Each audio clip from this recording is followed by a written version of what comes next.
Everything is bullshit. It's bullshit. It came out of a bull. It landed on the ground. It grew a little mushroom. And then a hairy ape man, he put it in his mouth. He started having thoughts, all kinds of ideas. Grew himself a little ego, invented a new language. But then he built a tower, designed a system of power. You know, I read it in the paper. He made a tiny computer that fits inside your hand. Communicate across the planet. Look back into the cosmos. Post a picture for your Facebook. Make a profile on your Snapchat. Murder people from a distance. And laugh at videos of cats. Everything is bullshit. It's bullshit. Oh, everything is bullshit. Everything is bullshit. It's just a bunch of funny bullshit.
All right, enough of that. Good evening, gentlemen. How are you? I hope everybody's doing good tonight, and hope your week is going well despite the ridiculous cold. For the first time in a long time, I'm actually on Rumble. I hope everybody can hear me. Everybody can hear me, I hope. Put a one in the chat if you can hear me. Yeah, so tonight we're going to do, I don't know, just my... thanks, Edwin, putting a 5. Appreciate that. Well, at least I know you can hear me. So we're going to do some of the things I've just been noticing. That it's almost like when you're playing chess. I don't know if you guys have ever played chess or chess players, and you can kind of see things lining up on the playing board, and it's almost like there's really no other way out than to see than the way it's going.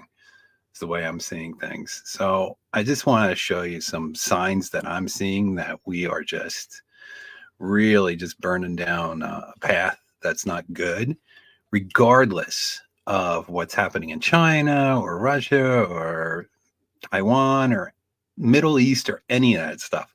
Put all that stuff aside. Even put aside the current presidential candidates and what's going to happen with that. I think the current president has done a lot of damage to this country that I don't know if it's ever going to be fixable. And I think there's stuff that's happened even prior to him screwing around with things that, I don't know if there's a turn back on it. So I have with me tonight, I have Red Pill Rhino. How are you? Oh, can't hear you. Is that you or is that me? No, that's me. All right. How are you? Yeah. Oh, good. Sorry for running late. But other than that, yeah, good. It's just a few minutes. No biggie. And Nate's going to be here in a bit. And it's funny that you showed up first because I finally got a chance to sit down this past weekend because of the ridiculous cold. Winter's good for catching up on stuff that you've been meaning to do because it's just so damn cold that you don't even want to go outside. Right. And I finally got a chance to watch this show called The Boys. I've seen bits and pieces of it. I even, grafted Pop onto Homelander from the show and put him on the cat lady vid. But I never actually watched the show from end to end. So I decided to watch the first season. At least I had enough time to watch the first season. And it's not a bad show. I think I'm going to continue watching it. I think there's 2 more seasons that are out now that have been out. I think there's a season coming this year, another season.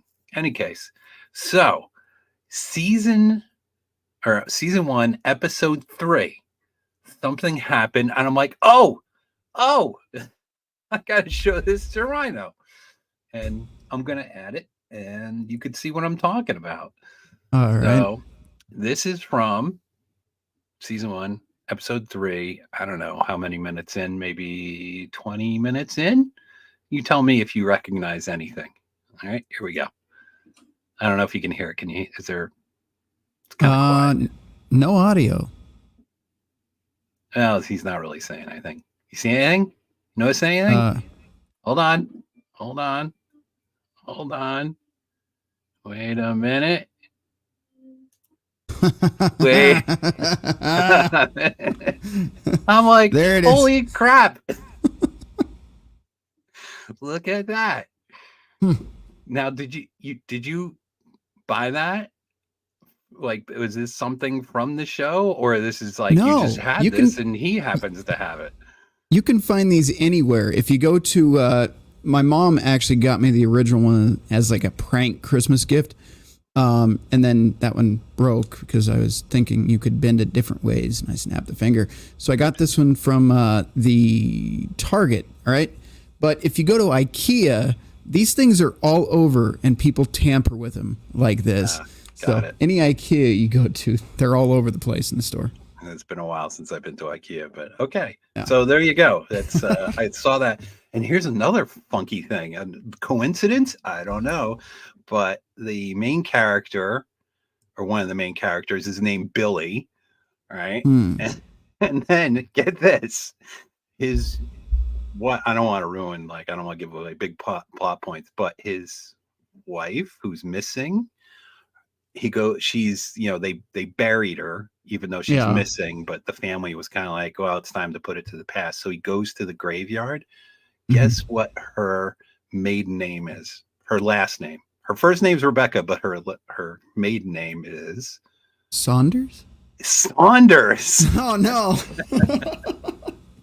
Oh man. Whoa, there's like some really weird coincidences going on in this show. So that's what you call a glitch in the matrix, sir. That's what happened there. Yeah, I think so. So, and we got Crusader Nate has arrived. Good evening, sir. How are you? Beat, man, but sorry I'm late, guys. Oh, thanks for at coming. least I'm here. You gotta stop working so damn hard, bro. Yeah, 14 to 16 hours for the past 18 days in a row. Yikes! You need to take a vacation. I mean, I know you Yeah. probably just took a vacation, but you can't work like that. I took a Actually, vacation in June. well, yeah. I mean, come on, bro. In June. You need to back off that a little bit. Wow. But yeah, I had actually, my boss was a bit of a bitch recently. My big boss, the guy who he keeps that woman around who really shouldn't be anywhere near a work site. But oh Yeah. man. Yeah, he wants me to move into this different position. I told him straight up, I'm like, that position's a burnout position. Like, if you want me to like leave the company within a year, put me in that position. Or you Right. can keep me where I've been for the past 19 years, doing the heavy Yeah. freaking work. So he's like, you need to be social a little more. You need to come around. And I'm like, bro, I'm like doing my No. work, man. I don't have No. time to socialize. Yeah. He's like, I don't know if this corporate thing, is really like, I don't know if it's ever been your thing. And I'm like, well, I've been doing this again, 19 years, number one. So I guess I kind of fit, but I don't kiss ass. Like, I didn't tell him like exact words. Like, I didn't say I kiss, but I'm like, I don't play the game of kissing up to people. And I've actually gotten in trouble for it, for like not, Yeah. to be a little less. You're not being a team player. Well, no, I'm a team player. I'm definitely a team player, but I'm not. I don't. Honey doesn't pour out of my fucking mouth, with shit. If there's something Oh, wrong, I get you.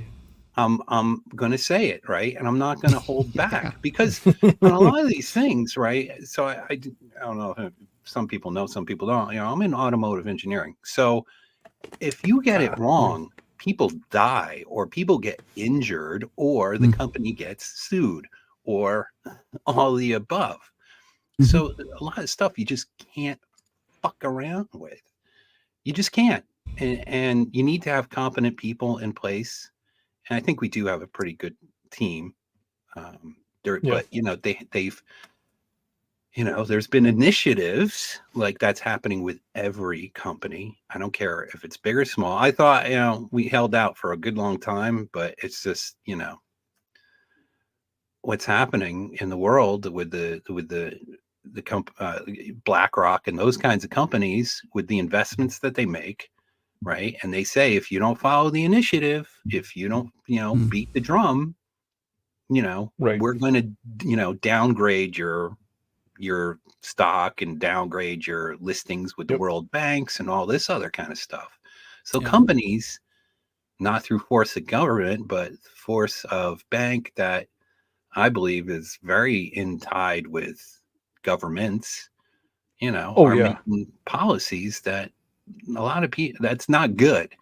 So that's really the first video I want to start off with is, something that happened very recently, and it could be traced back to DEI initiatives, which put people at risk. Thank God nobody died. And I'm talking about this whole Boeing. And at first I was like, Tommy, hamster. But, it turns out that, and thankfully nobody died, but it turns out that the company that makes this this piece, this door that blew off, they're all freaking in on the DEI stuff. And so I'll play a video showing that. And it's really, well, I'll play the video first. What are your guys' thoughts on it first before I play the video? I've kind of in the early 2000s, I worked in EMS, and I wound up having to do some rather unique extrications, I guess would probably be the best way to explain it. And there were many times, you guys know I'm a bigger guy. I'm 6'2", 220. I'm the power lifter, kind of a brute force guy. I remember many times we were called out for a med assist, other med units, where they had to bring somebody down spiral staircases. We had to bring somebody down off of the third floor, and the EMTs that were on scene multiple times it was these people that are 300 pounds plus, 250, 300, 400, 500, 600 pounds. And the first EMTs going out were 5'2", 5'3", 5'5", 110 to 130 pounds soaking wet chick teams. Mm-hmm. And when you have a 6'6", 380 pound non-ambulatory individual on the third floor of an old home with a spiral staircase, are you going to trust a team of two guys that are 6 foot 220 or bigger, or 5'5", 120 pound females? Who has the biomechanical advantage and the strength and the endurance to be able to bring that size of a person down a set of spiral staircases? Right. Yeah. At what point in time I understand the whole diversity and the whole you can do anything somebody else can do, but you know what? There are thresholds. Mm-hmm. Am I going to be able to fit in an overhead bin in an airplane? No, but there are people who can. I mean, I'm sorry. Where do we draw the freaking line here? Yeah. Well, it used to be that, people understood that different sexes had different things that suited them better than others, right? Men are more physical, right? Women, they're more nurturing, so they go into things like nursing and teaching, which is still the case, but that's turning into a real issue. And I'm going to cover some teaching stuff, so wait till you see some of these videos. And having worked for a university, man, I saw many different things, and especially working in research, I watched the whole DEI stuff hit the universities and the research industry before it really hit everywhere else. Yeah. Well, it's creeping into everything. Even what I do, which is the same thing. When you've got people going in to help people that may have suffered some kind of medical issue and they're possibly overweight. They have, 5'2" women trying to do the job. It's just not going to happen. And you get yourself into a bit of a bind, So it makes the job extra difficult. I will say, now, I haven't experienced a lot of it, but let's say you're in a situation that is an emergency, and you've got the wrong people with the wrong client, you're going to have a real problem. The other thing, and this is just personal opinion, and now that I've gone from the 1099 master race, as Aaron Clary would say it, back to a W2, I got to watch my words a little bit. When you do this diversity stuff, and you have, most of these patients are older individuals, and they use common sense, most of them. What sense they have left, some of them are fairly old, but you put somebody that is pretending to be a woman in that position, and it's just like, you get a lot of issues, if you get what I'm saying. A lot of people don't want to deal with playing make-believe. I mean, I have a problem doing it. I'm going to keep it as brief as I can.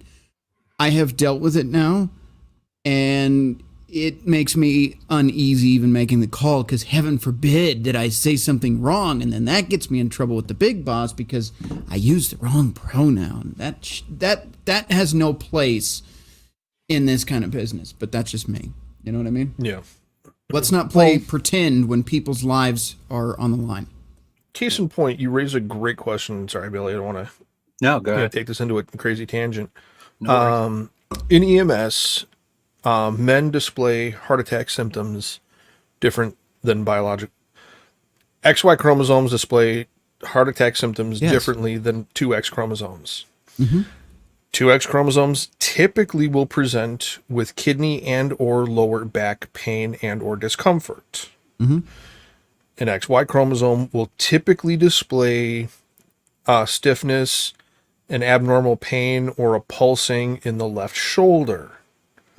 So if you have a quote-unquote double X presenting individual screaming and complaining about stiffness in their left shoulder, and having a radiating, pulsing pain coming from that, you're going to be looking for something completely different than a heart attack. That's not the first place your mind goes. We're built differently. Yeah, slight waffle, because I know mostly men watch this channel, because I research this stuff, probably because minor hypochondriac. But anyway, you can actually tell those symptoms 24 hours in advance. So that is the actual sign that you will have a heart attack. If you have the heaviness, shortness of breath, and that pain in your left shoulder, that is time to maybe seriously address it, because usually 24 hours later, that's when the big one happens. So, for men, for people with XY chromosomes, correct. Yeah. Well, our bodies are different, and to deny it honestly, it's stupidity. I mean, it is. Yeah. You know what's crazy is, and I'll be doing a live stream about this within, I don't know, next few weeks, because I signed up on an app just because I love doing this stuff every once in a while, these dating apps, just to see what's what. Oh, so I signed awesome. up. Yeah, of course, screenshots. This one that I was using, oh my God, it is crazy. It's like a quarter of the people are freaking like either trans or like questionable. And it's like, wow. And they're presenting themselves as women. Like they're in the thing that, it's not like they're saying, oh, I'm a dude who is transitioning or anything, unless you read the fine print, Yeah. But as soon as you see him, you're like, oh, that's a dude. Then you look down, I'm pretty good at spotting that. I think I'm 10 for 10 on spotting that. We've proven that in a previous live stream. We have. Yeah. I've since gotten better at spotting it thanks to certain set individuals. I don't know what you're talking about. So, I have no recollection of the events in question. Yeah. No clue. So two things. Before I play the video, I'm rolling out this new thing I'm doing, and they're quite fun. And they're called Rhino Nuggets. Yeah. I was like, what? I don't know if I want to know. Oh, it's fun. It's fun. It's just, if we get too serious, I just throw a nugget up, and they're basically life lessons that Rhino will teach you. So is this pre-recorded? Is that what this is? Would you like to see a Rhino nugget? Sure. Okay, here we go. You think someone going to hand you something for nothing? You're wrong too. Having talent is just the beginning. It takes education, dedication, and determination to be a success. If you work real hard, you can become the best that you can be. And that's a promise from me.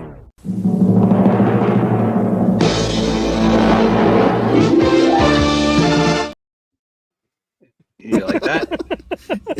It's pretty good. Yeah, good. That's pretty hilarious. Good. I feel inspired. Exactly. I mean, the more I worked on that stuff, I was like, Rhino really is Mr. T. We share similar style, that's for sure. Similar style. You got the hair, you got the beard. Bro, you got the crazy clothing. The 80s colors, yeah. A little bit. All right. There's something I'm not, but it's a minor yeah. detail. I now share similarities with something Justin Trudeau would have done, but whatever. Allegedly. Minor detail. Yeah, minor details. Yes, no big deal. Right. All right. So this is a video from Paul Joseph Watson, who had talked about that flight situation and the people behind it. So let's add this in. Don't I watch like the that rest of this background, by the way. video about that plane door that blew off in midair during an Alaska Airlines flight. Now the videos from inside. Like, that's like no joke. They're lucky that there was nobody seated next to this thing. Oh, Yo. Yeah. Like they could have went out the door. And skydiving. Yeah, please don't strike me, Paul Joseph Watson. We love you. The planes circling on social media here are downright frightening. Yeah, that one. Well, you can accuse the manufacturer that made the door for Boeing of many things. Nearly a month before the incident, Spirit Aerosystems was already hit with a class action lawsuit, alleging that the company had experienced sustained quality failures in its products. Yeah, you can say that again. The video So they knew that this company had problems. And from what I read, like Boeing or Alaskan Airline they knew that this plane specifically had problems and that they didn't want to put it over the ocean to go to Hawaii until they could figure out why the lights kept going on, because there was some indication in the cockpit that there was issues. I guess they're like, fuck it, let's just roll. Yeah, it's just just important lights. Those are on by accident. Last time I did that with a car, I found out the hard way. Everything will be fine. Yeah, don't worry about the check engine light. All good. videos from inside the plane. Quality failures that led to a door plug being sucked out of a Boeing 737 MAX 9 just minutes after takeoff. Alaska and United Airlines, the only two US carriers to fly the Boeing 737 MAX 9, have since said that they've found loose bolts inside several other door plugs on the jet. According to the lawsuit, Spirit's quality failures were so severe and persistent that Boeing even placed Spirit on probation for multiple years, and top execs are like they should have cut the ties. They should have fucking cut the ties. But, you know, the trouble with, you know, these kinds of things is that company already has the blueprints. They already have the dies. They are already making the things, and you can't stop production on the planes as a whole because of some subcontractor that can't deliver a piece correctly. Right. So you try to work through those issues while you're still making the planes. Allegedly showed little interest in addressing what's the reason? Issues. You can accuse Spirit Aerosystems of a lot of negative stuff, but what you can't accuse them of is not being committed to diversity and inclusivity. Let's go, girls. There you go. There you go. There you go. But women made the bombers in World War II. Yeah. Yeah. Where's the dudes? Like, where are any of the dudes in this? We can't ask those questions now. No. That'll get you fired. Well, we can, but it might get me thrown off YouTube here. Or that. Dream Team. These are the people that manufacture much of Boeing's jet fuselages. Well, I'm not a single dude, by the way. Filled with confidence. As much confidence as I had in the plight of the Titan sub. After it emerged OceanGate had fired a whistleblower who warned about safety issues as part of their commitment to diversity. What they Yeah, because he's a white guy, right? The guy who was complaining about that problem with the sub. You can't trust Whitey. We already know that. No. Back in skill and engineering capability, they make up for it in sass. Real engineers aren't making TikTok videos, they're actually working. This is their careers made for who they plan to hire. Diversity, equity, and inclusion. There you go. That's what everything is all about these days. It's all about this. It doesn't matter. Go ahead. I was going to say Successful Endeavors has a great comment. Speak more loose holes. Exactly. Yeah, I actually do want to interject here for a moment, if I may. I honestly, and I'm not trying to draw comparisons for the sake of doing it because it's a cheap shot way of getting my argument across. But if you've noticed, cultures in the past and book writers who have, looked at dystopian futures, you often see a common theme of, and this isn't just the jets and all that, this goes into culture in general. They burn books, they burn educational material, they burn history, they burn anything outside of what is what their narrative is. And you see Hollywood with their diversity, equity, and inclusion, they don't care about the properties. They just bought it all so they can destroy it to put in a narrative. Now, why are they doing this? It has nothing to do with making money. It has nothing to do with selling films. It has nothing to do with profit. It has nothing to do with safety or diversity or equity or inclusion. And it has everything to do with getting to your children. They already know that we're onto this. We get this. We know what's going on, which is why they're pushing this craziness in schools as well, which I know is a tangent we're going to get to later. But this is the thing. They are destroying society on purpose and trying to get your kids to think it is normal and erase everything prior to it so they can suck these kids into a sick, twisted, upside down, backwards world in which they control the narrative. You own nothing and you are happy about it. That's the goal. They want to ruin the children's future and make them complacent slaves to their new system, their new idea, their new world order, if you will. Absolutely. That's kind of where I'm going with this whole stream tonight. Yeah. Oh, there you go. The eventual, where we're going. What I worry about this kind of stuff is and why I say we're collapsing and all this, and we're really kind of becoming, when these kinds of things happen, like the freaking planes coming apart, and you look at like sewer systems falling apart and the water systems falling apart. This is like all third world stuff, right? We're kind of, well, that's by design. Yeah. And it's, plus we're letting in the third world, with the, questionable education that they bring along with them, so on and so on and so on. But look, just to black pill momentarily, I'm not a black pill person, but they want the war, they want the pestilence, they want the famine, and they want the death. Because once they have all of that, those that remain standing are too weak to fight. And that is what they're looking for to control. Anyway, that's my 2 cents. I'll shut up now. Well, I kind of wanted to get to that too. You're making all the points I wanted to make.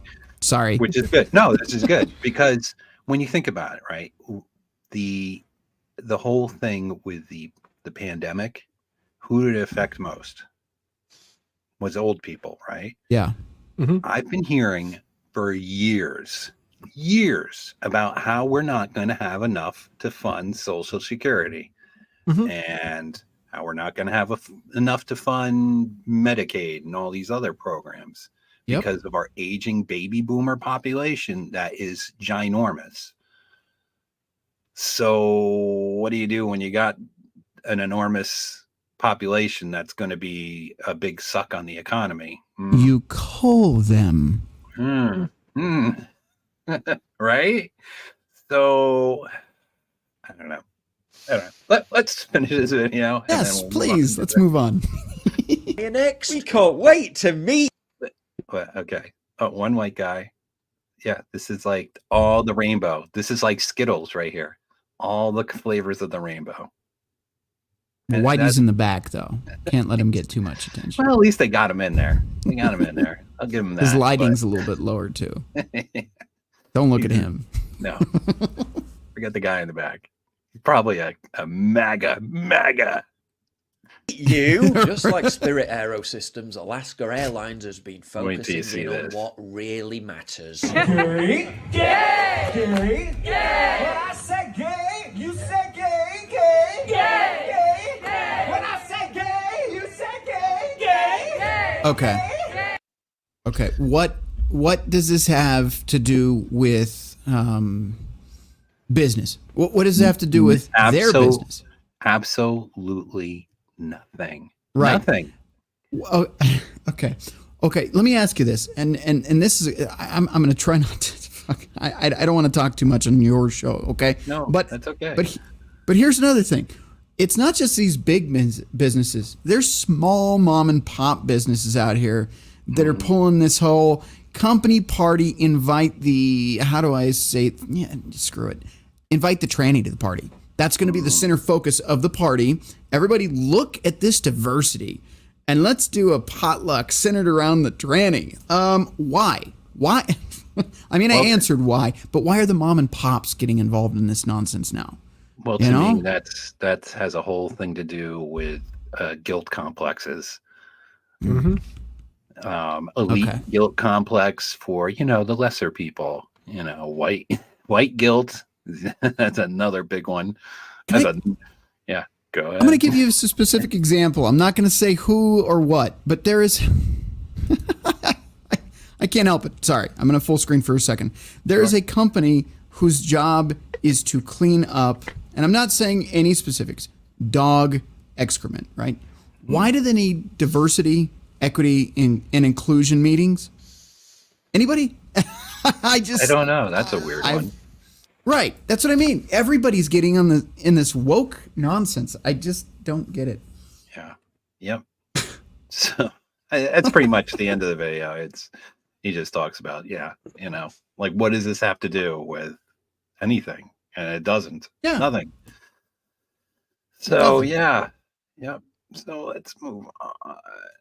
So these are the kind of things like I worry about. That I see these things happening. That I see the, just the infrastructure starting to fall apart. Yeah. I don't know how many people listening have been to a third world area. But you'll notice things when you go to countries of lesser means than the United States. You'll find things like toilets that aren't toilets, but are holes in the floor.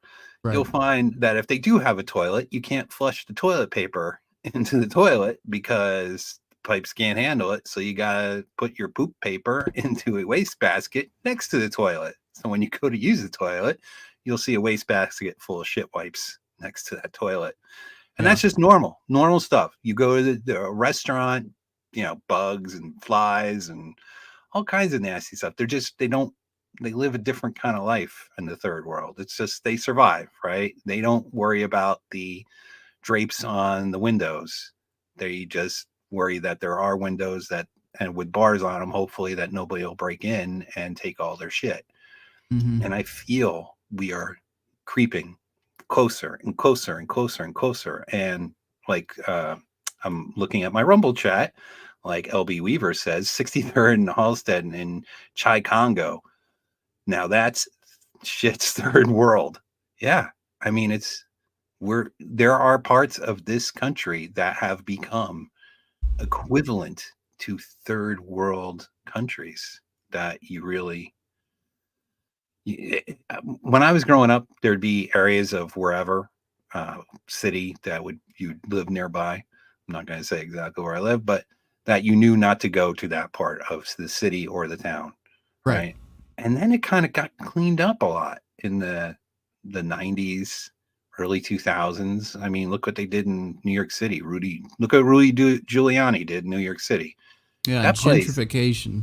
Look at between the movie, I'll give you a good one. The movie Taxi in 1976, I think that came out, and look at the state of New York City at that time. Right. It was a shithole.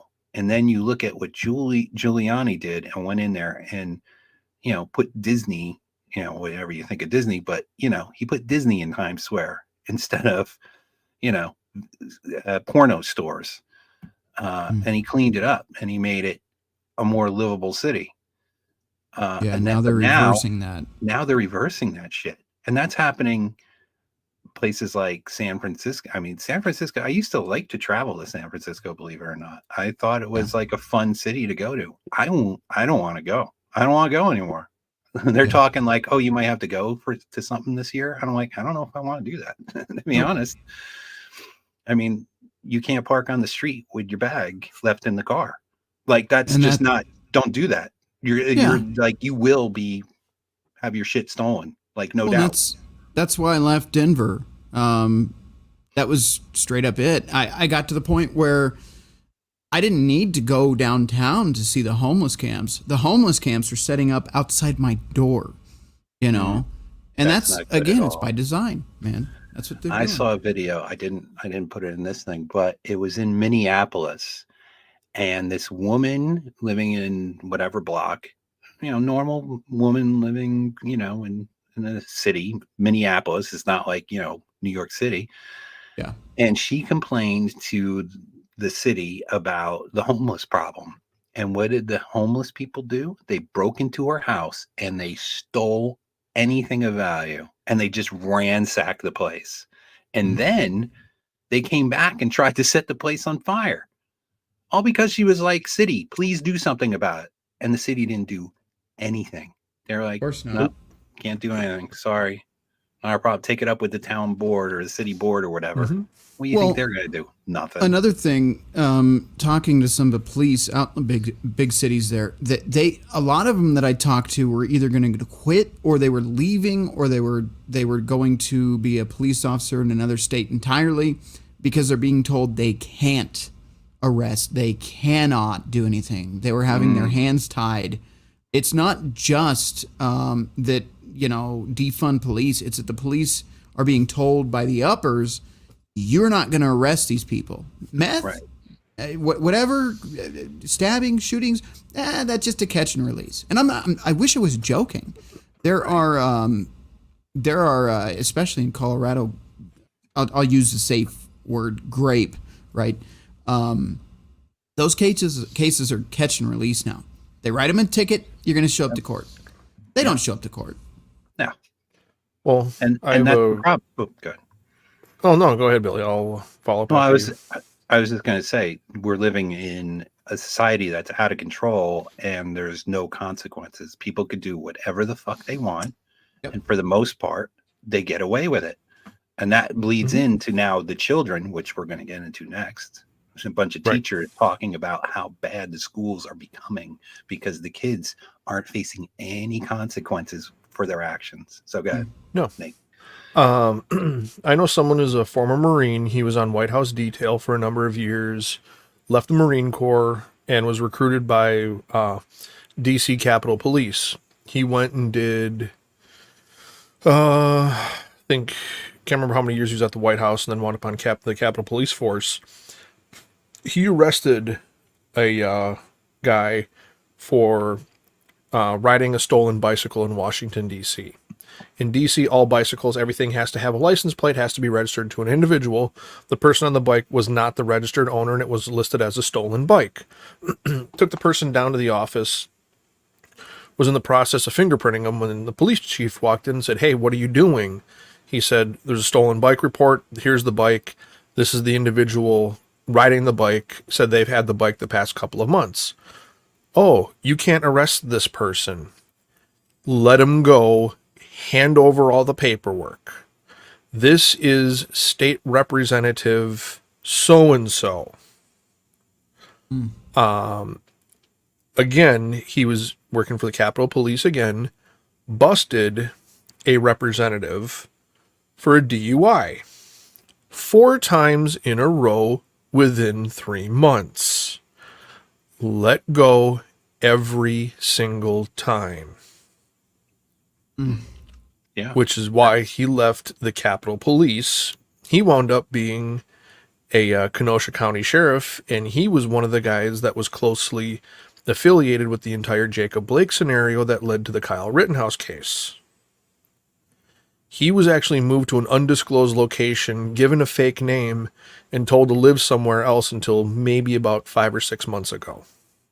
Yeah. Because he was closely involved, and the county was concerned that there would be blowback on him for being there, and he was instructed never to tell anybody what he witnessed while there. Billy, also, side note really quick, Successful Endeavors mentioned to check my mail. That's to your discretion, but I did put it in the private chat for you if you want to use that later. Alrighty. So, I mean, this is occurring. It's a double standard for elected officials, people in positions of power, influence in the government. I mean, that's just the way it is. It's going back to the old feudalist society rules and standards. A 2-tiered system. Yeah. I think I have. Oh, yeah. Oh, okay. Yeah. Okay. So real quick, I'll just pop it up on the screen here. This is a huge problem in America. So this is the Communist Party USA. This is what happens when you people talk about equity, that everybody should all have the same, the outcomes should all be the same, and they keep conflating equality and equity as the same thing. Well, what they're really talking about is communism, because that's where that leads. If everybody has the same, we're really heading down that path. But we are. Let me get back to. Let me start with the teacher stuff. So, this is a lady. I guess she was a teacher at one point, and now she makes videos about teacher situations, and she said got a lot of TikToks from teachers who are currently teaching. Because look, I don't have any kids in the school system, so I don't know what's going on with kids these days. And I sound like an old guy. These kids these days, I don't know what's happening.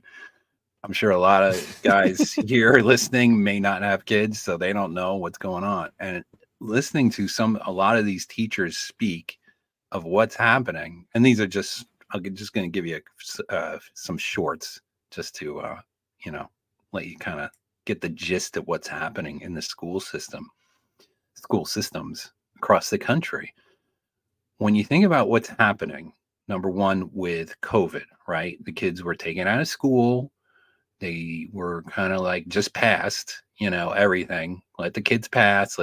Don't give them any trouble. Just move them along. And this is actually before COVID. This kind of stuff was happening, that they would just pass kids just to get them the heck out of their room, just to get them, moving on to the next group of people and let those people deal with these kids. So you have that problem. Then you have the problem with all these immigrants coming from different countries who aren't trained to the same level of kids here. Not that our kids are like doing phenomenal, to be honest. Then you have a huge group of kids who play to social media, right? So they're disrupting the classes, doing their stupid crap to get so they could film it to get the TikTok likes and all that nonsense. I mean, it's a real shit show, to be honest with you. And these are the people who are going to be the people running your country within 15 to 20 years, So it's not good when you hear what's going on. And we're living in an influencer society. Everybody wants to be a fucking influencer, right? And an influencer is it's useless. It's not a job. It's not anything. Most people who claim to be influencers are just spouting off shit they've read somewhere, probably on Google, probably on Wikipedia, probably watching somebody else's video that they did, 5-10 years ago. And they're trying to repackage it as, the latest, greatest thing, when really it's just the same shit being talked about again. Very rarely is anything new. Not in 2024, everything's been kind of talked about and covered. And 100 years ago, 500 years ago, we kind of figured out a lot of shit along the way. Yeah, we haven't figured everything out in just the last 20 years, and you making your TikTok video isn't going to change the fucking world. So So let's talk about some of this stuff. Let's play some of these videos because I find them fascinating of what's happening in the school system. So we'll start with this one because I thought this one was particularly interesting. She talks about Gen Alpha kids, which I don't know quite a lot about, to be honest. So tell me if the sound plays. I'm not sure if it will. I quit teaching Gen Z, but apparently Gen Alpha is just as hard. Okay. Gen Alpha have been raised to believe that they are grown folks, that they can speak to whoever they want, however they want, that violence is the answer. Gen Alpha students are raised in a... See, that's concerning that she says that violence is the answer. Well, good. No, I got to interject here too, man, because this grinds my gears. Now, I don't have kids, but Parents are soft, and I even hear, again, now that I'm in the corporate world, I hear coworkers talk about how parents are soft, and everybody they know their parents are soft. And the government, for now going on 3 decades at least, has made it a crime to raise your kids. So discipline is now child abuse. And because of that, parents have stopped raising their children in a manner that brings up decent adults that can make good decisions in their lives, and instead have let tyrants, and you see them. You see the little kids that run around the restaurants with their iPads at full blast, blaring music, screaming, crying, get whatever they want kind of attitude, and the parents are just like sitting there doing nothing. And you're like, what is going on here? You see those kids? That's because it's not okay to raise kids anymore. It's a crime to raise kids properly. And what is the result of that going to be? It's not going to be good. It's going to be higher crime rates for sure. And that's the male population of the children growing up. But the young women from this generation, the debauchery. You know what? I've heard it said, and I agree. I think you're seeing the last of the red pill generation. The guys in their late 20s, early 30s, that's the end of it. There's not going to be a red pill after this because it's right in your face now. There's nothing to red pill about. You see guys Jackal's age and below, they already see the gigs up. They're not confused about it anymore. There's no red pill to take. It's black pill now. Yeah, it's pretty sad though. Yeah, totally. Yeah. There's a joke I heard a while ago that can be kind of repositioned, so to speak, within the community. The old joke used to be, what did socialists use before candles? And the punchline is electricity. That's good. So if you look at it, let's look at that a little different. I mean, if you look at what is the quote unquote truth / red pill community, people sharing the uncomfortable truth about things out there. What did people have? What did young men have to look forward to and look up to? I mean, like, I can't remember who the quote's attributed to, but strong men make good times make weak men make hard times. Billy, I know you and I have been talking for a number of years now, and you remember when I said, I think it was back in 20, that we're headed for a genetic bottlenecking event? Yeah. Yep. Dude, I called that in early 20? Yeah. Well, I mean, honestly, like I started the show when I was saying, when you play chess, I don't see any way out of this except for some really bad events. Well, this is going to get very uncomfortable rather quickly for a lot of people. Here's the problem, in my opinion, and I used to play chess. I wasn't great at it. My buddy taught me how. I enjoyed it. The issue is, one side is playing chess. The other side is sitting here thinking the other guy is going to make the move for them. So if you look at it this way, chessboard, I'm not going to do 4D chess. That's too complicated. But regular chess, you've got the government on this side of the table, and you've got the people on this side. Let's look at all governments, not just one, but all governments. The people are all sitting here complacent with their iPads and their TikToks and their social media clout and their 9-to-5s and their football games and their racial tensions and sexual tensions. They've got all the distractions in the world, is what I'm saying. You've got a government that is bringing out the rooks, the knights, disposing of the pawns whenever necessary. Epstein didn't kill himself. But the point is they're playing the game, whereas the people are sitting on their ass. All the pawns are just scattered all over the board. No ifs, ands, or buts. The kings are exposed. There's no strategy. The people are just expecting the other pieces are going to move for them and defend them and help them. That's not how it works. You've got to be active. You've got to be a part of the game. And you may have to, I better say this safely for YouTube. You may have to be the pawn that protects your king. Okay? I'm going to leave it at that. But you can't play the game passively. You have to have a strategy. You have to think 5 moves in advance. And society is so dumbed down now that nobody thinks about anything other than themselves. Period. I mean, everybody watching this, me included, we're guilty of this. Sometimes we get selfish. We only focus on ourselves, not what the greater good for everyone else around us is, or heaven forbid, standing up against a tyranny. We're so focused on our own microcosm of, I just want to be happy today, that we forget there's a whole world suffering, so we're not playing. Nobody's playing chess on our side of the field. We're just getting trampled. All of our pieces are being taken off the board and set aside, and the government knows it. And that's the problem. That's the main problem, I think, with society right now, is we're not actively playing back.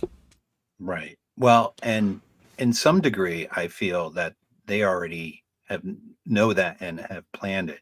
I mean, when you think about, if you know anybody who does, I think, well, Nate, I know you work or have worked with, military, industrial complex stuff, right? Mm-hmm. You know that the shit that we know as far as technology is probably 15 to 20 years behind what's really in step, right?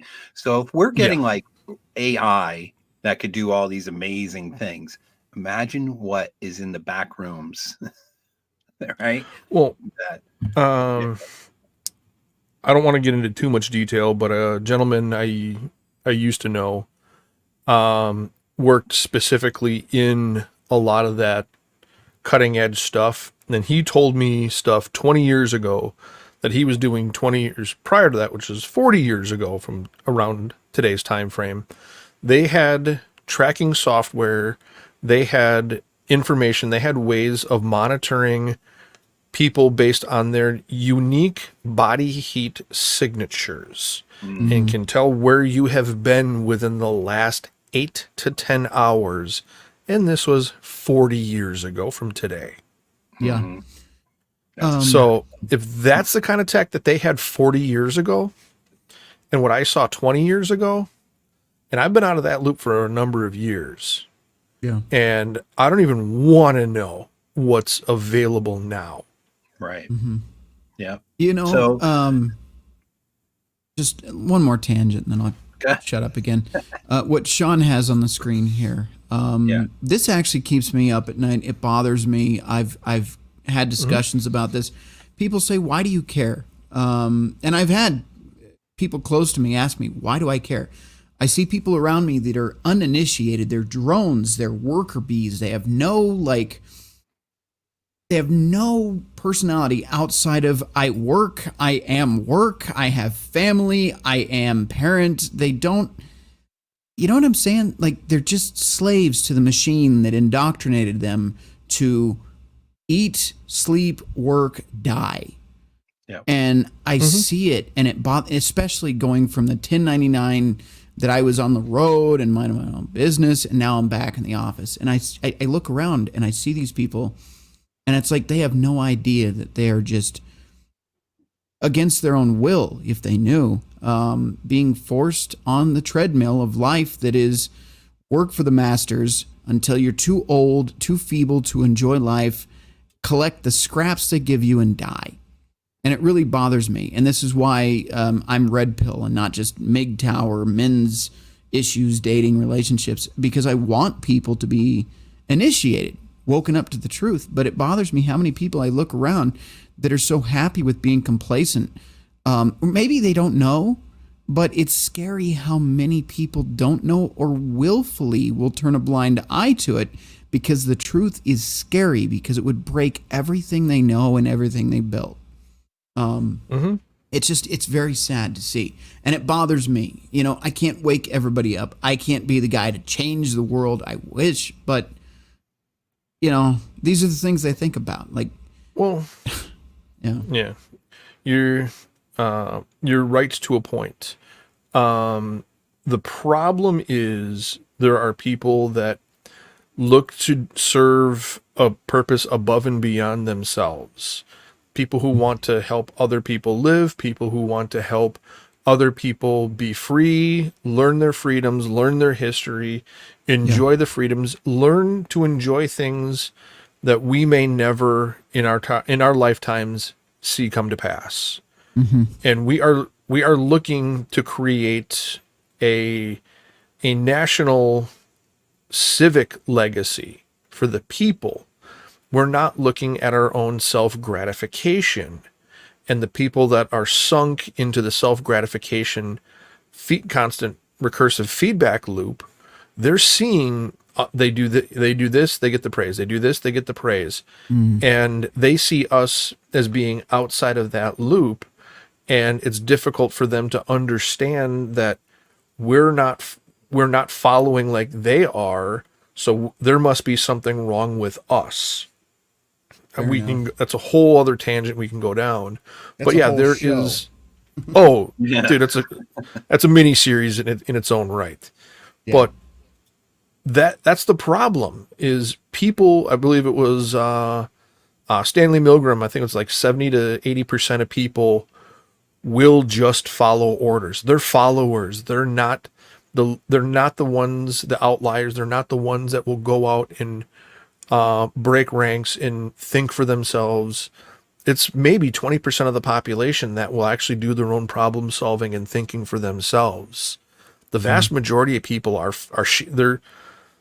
they're successful at the indoctrination of the first 18 years of their lives. Yeah. I find that real quick, I find that the 80-20 rule, ever since I've learned about it, you can see it everywhere. It's everywhere, but I can't remember the exact quote, but there's a guy that I know that said, if you were to look at modern humans, modern people today versus wildlife, go look at, bison, elk, antelope, wolves, everything else out there. If it weren't for the having thumbs, frontal lobes, and technology that we've created to build our cities for safety, we are slow, two-legged cattle that have no perception of what's going on around us. We are the slow, two-legged sheep that are vulnerable beyond our comprehension. I still actually prefer the Matrix, the movie, The Matrix, before all the gender bend stuff happened with the directors. But whatever. The original Matrix suggested human beings to be like a virus. And I would say the 80%, that's very much true. The lower the IQ, the higher the likelihood of reproduction. That's statistically proven. But also the more destructive, the more selfish. And that, again, the 80-20 principle applies. 80% of people are so self-absorbed and so destructive, but also they're the ones reproducing. They're the ones making the future. So I that is not a black pill. That's just to say reality. The people that are building your future have a very low IQ. I hate to say it, but it is what it is. Yeah. When I travel and whatnot, you just end up in airports and this kind of stuff, just sitting there, just listening to the ambient people talking around you. There's not a lot of intelligence being. No, not a lot of gears turning. No. It's the lights are on, but nobody's home. Yeah. There's a hamster wheel, but there's no hamster. Yeah. All right. So let's get back. Let's finish. It's just a couple videos and they're short, so under a minute each. So I thought this one was interesting. World that tells them that it's okay to be as nihilistic and individualistic as possible, that they don't have to care about anything or anyone, that they can. This was like exactly what we were just talking about. And speak to anybody however they want to speak to them, even though they're only 10, 11, or 12 years old. Most importantly, they are being conditioned to believe that they are immune to consequences. See, they're being taught at all levels. It's not just their parents; it's society. There's no consequences. Like that kid. Remember that kid? It was like a couple months ago, who just like walked into somebody's house, like sat down. And he like does like all these kinds of things, like he just totally invades people's space and whatnot. And then I think they arrested him, and they're just like, don't do that again. Go to jail or nothing. Don't do that again. Yeah, no, don't be doing that kind of stuff. I don't somebody's have Kid gonna- Society anymore. He's lucky that I believe he's in the UK, because if he tried that shit over here, he'd probably get shot by somebody. Yeah, no kidding. Well, yeah. If I would have pulled that, that would have been at least guns drawn. Mm. I mean, you have states here that still currently have the castle doctrine. I mean, as long as the body falls within the threshold of the door, they're an intruder. You can defend property with lethal force. Mhm. And 20 years ago, we used to use the phrase "play stupid games, win stupid prizes." Well, Nate, they're trying to change that too. Defending yourself is becoming a crime in this country as well. I'm sorry, Yeah. I just had to pop this up on screen. Abandoned Civil War bunker. Ooh, that sounds fascinating. I want to come Actually, check it does. that out. Yeah. Right? Oh, totally. All right, let's get back to this. There are no consequences to their poor behavior, to their rudeness, to their lack of care in completing tasks and doing well in school. See, that's another thing. It's like they don't give a fuck, right? And I No. saw this with the millennials, that some of the millennials I work with, what's the first fucking thing they reach for when it's a question of some sort that they don't know, which My they cell don't know phone? a lot. Cell phone, Google. Cell phone, Google. Cell phone, Google. Oh, Yeah. see, you're part of all right. Cell phone, Shut Google. your mouth. Sorry. Millennials. Millennials. Hey, man.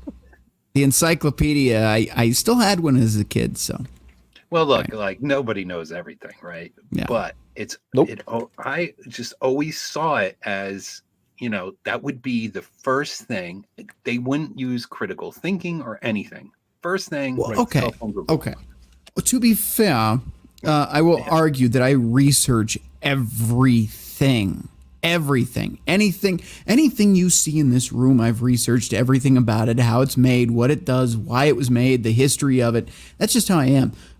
So when I use my phone for Google, it's to research, to educate, to learn. Like, I know this is waffling. Well, just technically, briefly. that's what it was made for, to Yeah, but research, that's the not thing. just to Like- find the answer. The Okay, problem is okay, people just fair enough. find the answer. You know what Fair I mean? enough. So I'm an anomaly. Fine. In Well, more no, ways you're than one. using it. You're using the internet, what it was created for. It's a tool. Was It's like a a hammer. tool. Yeah. Right. But people just have replaced their brain with the phone. No. Yeah. Okay. I get what you're saying. You get what I'm you're saying? right. You're right. Yeah. Okay. Yeah. You're right. They just don't care. I'm talking to parents. If you are not ready to admit that there's a problem here, we cannot get anywhere near even talking about the solutions. We cannot raise a generation of kids that are this tuned out, that are this rude, that are this violent to each other, to adults, to people younger than them. We just can't do it. I quit. It's very, very concerning what Yeah. some of these teachers are saying. So let's just a couple more. 1, 2, 3 more. Again, they're only a minute long.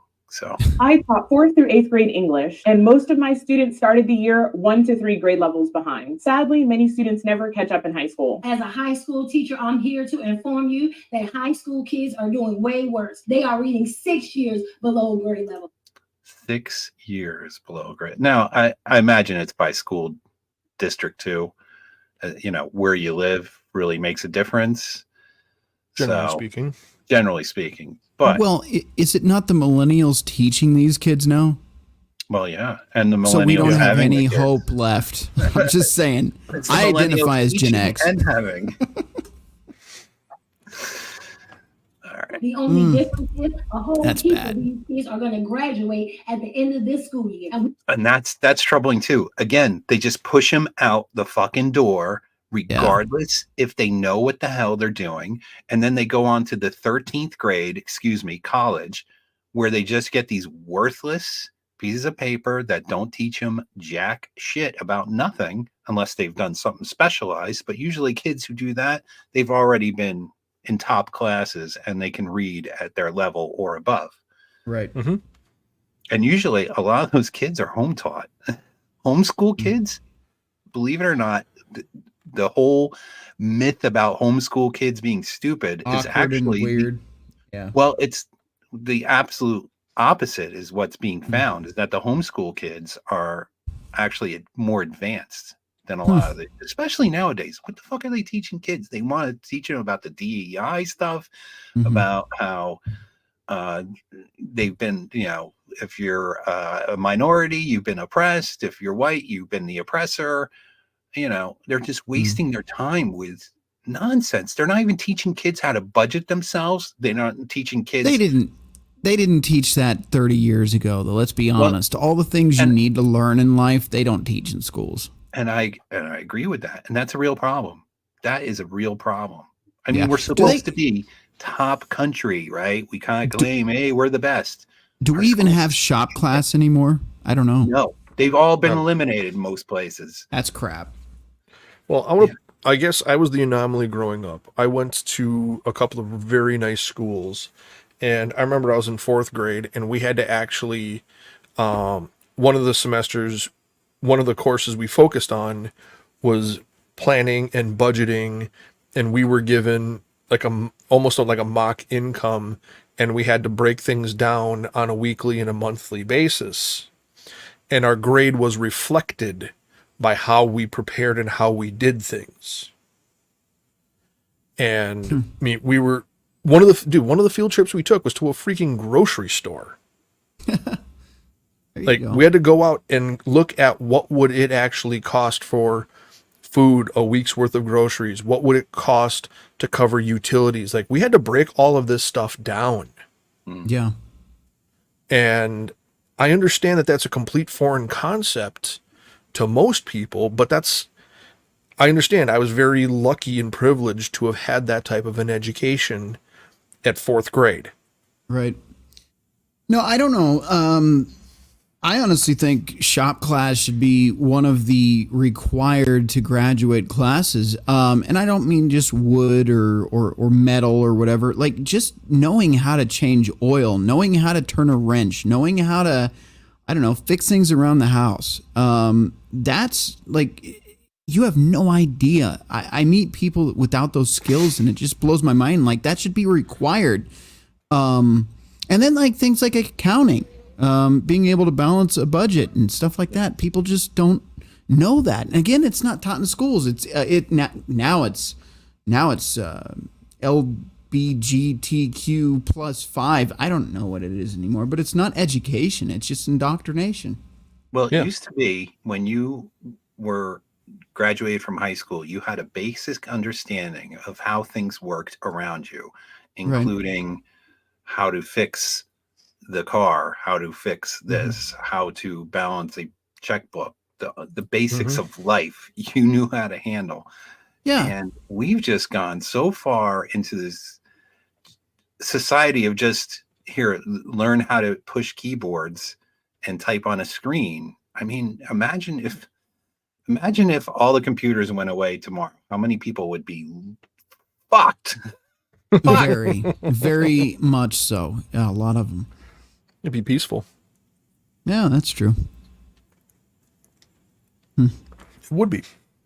I mean, you guys talk about people not being able to do repairs, how to fix simple things, problem solving, stuff like that. God, if everybody knew how to do that, I'd be out of a job. Yeah. Because 9 times out of 10, I mean, I'm out fixing something that takes me 15 or 20 minutes, and everyone's like, oh, why'd you charge me for an hour? Well because it's a minimum of an hour.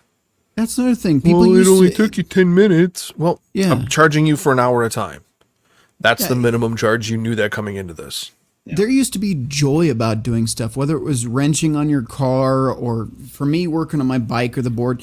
Yeah, everything's so service based now. Oh, I don't work on my own car. Take it to the shop. I don't repair my own bike. There used to be joy in turning a wrench to doing that. There was a pride in doing it yourself. And that magic of that is just gone. Everything is just, I'm going to take it to the store. Don't have time to do that. Those skills should be mandatory. I'm telling you. Yeah. Where did that comment go? Sorry, it's a tangent. No. Raymond says boomers could have stopped it, but did nothing. And that's true. Because they were selfish. I mean, the boomers had, they were the hippie generation. They were the whole, disco generation that was me. They were the 80s that were me. Right. A lot of things can be traced back to that generation for sure. Well, yeah, I mean, if you look at it, when the hippies, the boomers became the hippies, they were screaming and whining and complaining that they wanted their parents, the greatest generation, to get out of government, to get away from, they were entitled to have things handed to them. It was their time, their place to, carry the torch and to move things on. But fast forward at 30 years, we went from the 60s to the 90s, and the baby boomers were starting to age out, and God forbid, Gen X actually have an opportunity or a chance to start taking the reins on things. And I've heard it, stated multiple times. Gen X has been the generation of the perpetual apprentice, because Gen X has been left out of almost everything, and it went from boomers to millennials. Yeah. And I mean, I've heard the joke said multiple times. If everything were to collapse and you needed to keep something secret, write it in cursive. Nobody knows how to read that anymore. And Gen X is the last generation that knows how computers work, as well as a pen and paper. Gen X can do both. Everybody else beyond Gen X has grown up with the functioning of computers. So yeah, but we're getting older, man. Let me tell you. I know we are. Getting closer to the checkout. Yep. All right. Let me 2 more videos of this, and then we'll move on to the next one. Some other one. Yeah. Having to teach and work with you guys as children has been the most traumatic experience of. And by the way, even her, this is a teacher. Some of that English, working with you guys as kids. Oh my God. Yeah. My life. I teach 5-year-olds ballet. They don't respect any authority. You ask them, can you stand in your designated spot? They're telling you no and shut up. They're throwing things at each other. They're throwing things at other people, other classmates. You say, can everybody sit in their spot? I don't want to. I'm not doing that. You don't get to tell me what to do. You're not my mom. You confront the parent. The parent tries to argue with you. And see, now it's a problem, because the millennials are so freaking entitled, and they got, I know we got a millennial in the room. No. I'm your generation, man. I'm an older millennial. I did all the stuff you guys did. Shut up. I'm not offended. The millennials are having the alpha gens that are, even worse than the millennials, it seems. Yeah. And fuss at you because you tried to reprimand and redirect their kid. I told a young little girl, please sit in your spot. You're not my mom. You don't tell me what to do. Okay. When our mom came to pick her up, I said, hey, your daughter's having a hard time following instructions. 7 times today, I've had to redirect her to just sit in her spot. Well, clearly she didn't want to sit. And mind you, this is a mom. Clearly she didn't want to sit right there. So, I mean, if she's telling you she don't want to do something, why keep asking her to do it? You know she's not going to do it. What world do we live in? Yeah. Problem. And look, there's always kids going all the way back. I mean, I'm sure we've all known kids that just create problems, right? Me. But it seems, but it seems like this is an overwhelming arc of, especially when you listen to a lot of these these teachers of teaching the current generations of kids. This seems to be what's really happening quite a bit. All right, so one last one, and then we'll move on. I'm just glad she teaches ballet and not English. Yeah. All right. We have messed up what kids understand about where they fit into the world, where they fit into the family. They're your friend. You're not in charge because you're all equal. If you're all equal, you are not in charge. See, that's the whole equality. Equal communism stuff. They are also in charge, and then they come into the classroom and they think they're in charge, and they're not. It's a disservice. You've got to teach them, starts around the dinner table, really. Teach them you're in charge. Teach them when to listen, taking a turn to speak. Speak when it's appropriate, when you have something to say, and it's your turn. You've been recognized when to speak or when to act. That's what we're missing with these special children that we have. That's what's missing. Let's reevaluate our family cultures, our community cultures, and our larger society cultures, because of this is not working. Yeah, that's a good point. And she has actually another video. I'll show her, but go ahead.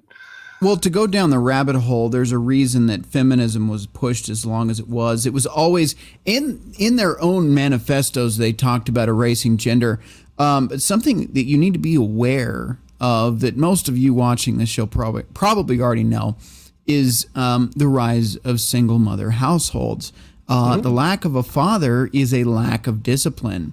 80% of those incarcerated report coming from single mother households. They are doing this on purpose. Once again, this is by design. They have destroyed the family, and that is the root and the core of society. Once you've destroyed family, society decays and collapses around it. Yeah, for sure. Lou makes a good point that some of these teachers, they want an easy street. They loved COVID because they could just, teach from poolside. Some of these people, and they didn't want to go back. I remember there were a lot of teachers that didn't want to go back and all that. So there's definitely some of that, but they're probably millennials who are fucking self-entitled, I at work, some of my millennial coworkers will talk about, we need a ping pong table. We need we need a pool table. We need arcade games. And I'm like, this isn't a fucking arcade. This is work, for God's sake. Yeah, they do the same thing where I'm at. They got arcade games. I don't get it. Like, stop it. Stop it. Just You're work. here to work and leave. Yep.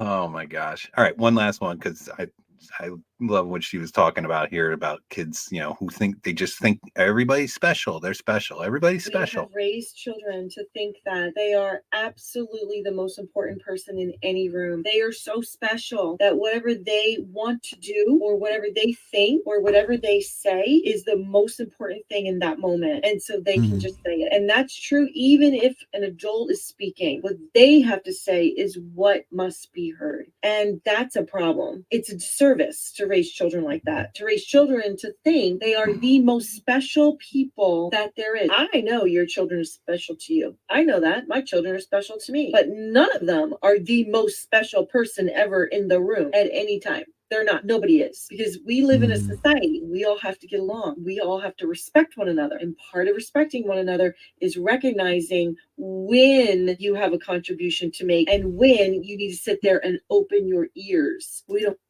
There are far-reaching consequences to this. These children, this generation, have not encountered each other in the real world yet. And that is where the real clash happens. Imagine an entire generation that thinks they are the most important and have no care about those around them at all. Not even a little bit. That's where you're going to see all hell break loose for sure. Oh, definitely. Good. Yeah. I just put it in the chat.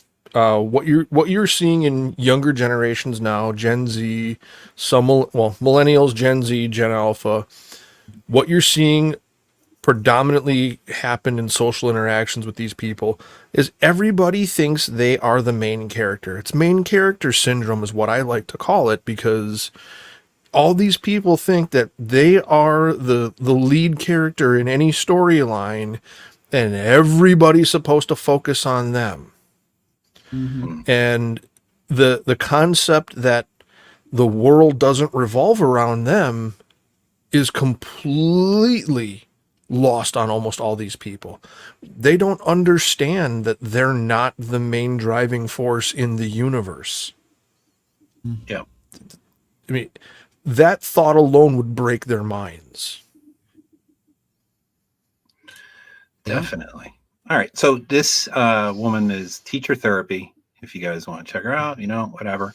I found it interesting because it's a perspective on a subject that I'm interested to know what the heck's going on in some parts of society that I had known nothing about.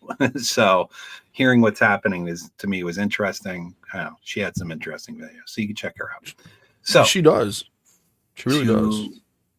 Let's we'll do a hard break here, and then we'll do that with a little Rhino advice. A little Rhino nugget. Everybody want a Rhino nugget? Yeah, we want a Rhino nugget. Here we go.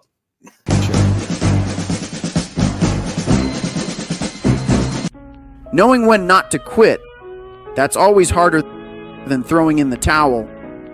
Don't assume you can't handle a tough situation. You don't know that till you try. But you can't solve your problems by running away from them. That just makes things worse. Not just for you, but for everybody around you. And that's a tip to you from me.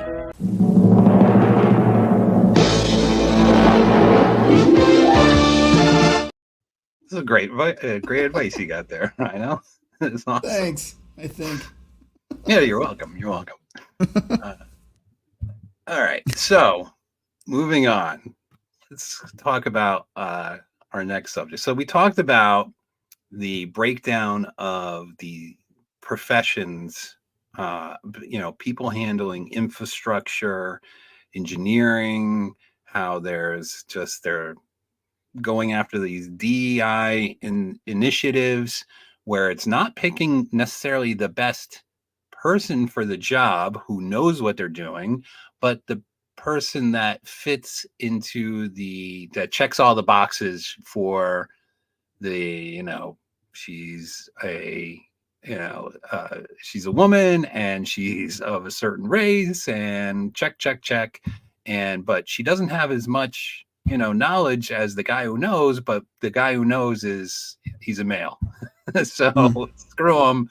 Let's put somebody else in there who fits our box. So we covered that. We covered the generation coming up, right? And now let's talk just a little bit about the replacement society that's coming into our country, right? I touched on a little bit of it, is this whole migrant crisis where we are importing, what are we up to? 2.5 million people last year, right? And guess what? This costs us, the taxpayer, to house and take care of all these people, $451 billion. Where are we going to get this money? They just keep adding on to the national debt. And now cities like, what's going on in this video? It seems pretty fucked up. A Utah student helps lift off a car. Oh, okay. They're doing something nice. Anyway, where are we going to get all this money to house all these people, to take care of where are we going to get 451 billion? Where are we going to get all the billions of dollars that we're just shooting over to Ukraine, which I believe a lot of it is getting put in the wash and sent back to particular people's pockets. But that's your first mistake was thinking we're here to help these people. Oh no, that's part of the plan too. They're supposed to help destroy us. Well, yeah, I mean, they're here to. I mean, where are you going to house them? Where are you going to put them? I don't know if you guys have heard about in New York City, they are, we talked about schools. They're sending the kids home and they're bringing the migrants in to live in the school. Yeah. Right. God. Because they ran out of room in all the different places to put them. So now let's put them in school. Yeah. And they're pushing remote learning. Yes, and this which is bad. Remote learning was bad. I don't care what anybody says. Oh yeah, it did not work. Kids didn't learn shit. Kids are way behind now. Developmental problems. The mask caused all kinds of developmental problems with the younger kids learning how to read, people's expressions and learning how to form words. There's a big problem with the young kids. They can't speak correctly because they weren't shown at when at a critical age between like kindergarten, first, whatever, how to pronunciate words correctly because of the stupid fucking mask over their mouth, right? You need to have some visual, I guess, as you're learning to go with it. And now they're having problems speaking. That's super concerning, right? The problem actually goes deeper. Sorry, I don't want to interrupt, but when you're done, the problem goes deeper, multiple years previously to what happened the past 3 years. Over the past close to 20 years, with the advent of and the ease of access of cell phones, text messaging, remote communication. There have been psychological research studies that focused on how people have lost the art of interpersonal communication, face-to-face conversations, reading vocal inflection, reading body language, eye-to-eye contact during conversations. The alarm was being sounded about that in the early 2000s. It's only gotten worse over the past couple of decades. And now when you have miscommunication via text messages, emails, chat servers, things like that, you can't tell the vocal inflections on different things. That was a problem 10 years ago, 5 years ago. Now, the past 5 years, we've actually seen the hindrance in learning in speech, in education, because of people having their faces covered. This is just another brick in the wall impeding learning and intellectual development of the next generation. This is something that's been building for a number of decades. Yeah. Yeah. So you got the dumbing down of the children coming up.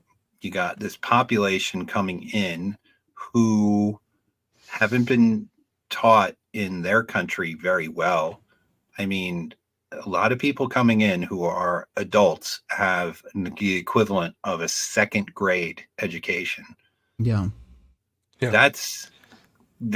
Don't tell me that's not concerning. Nor do they have any respect for this country. So that's another thing. Well, see, how are you going to, if you're not made to assimilate, right? It used to be, and the people who the flowery left, who think, oh, you come to this country, everybody assimilates. It's just like it was in the early 1900s. No, that's not what's happening now. People are not assimilating.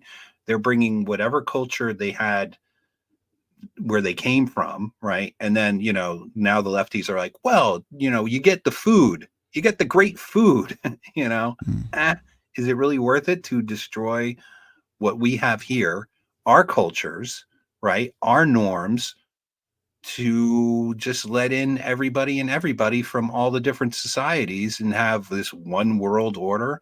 Well, what happens when you don't have a cohesive unit, right? Everybody's just all over the place and nobody will ever come together on anything, because you're going to have factions of different groups, this, that, and the other thing, who want different things for different places that they are. My opinion. Yeah. And Jimmy's right. Immigration without assimilation is an invasion. Yeah.